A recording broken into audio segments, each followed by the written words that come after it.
होली के दुखवा कैसे बताई, देहिया में होता बटवाराजी, बहरी जाई कि भीतरी लुकाई, केनियो न होता गुजाराजी।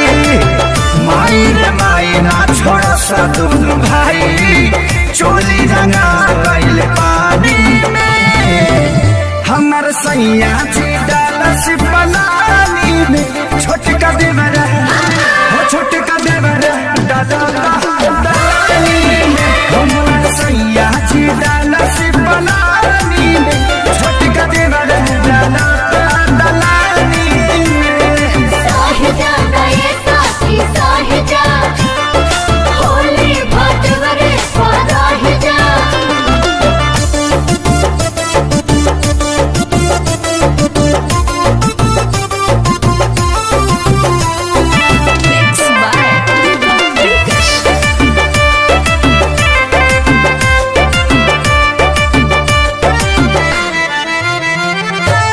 दहिया मर गईनी रंगवा से भर गईनी, डबल मरद के फेरा में पड़ गईनी।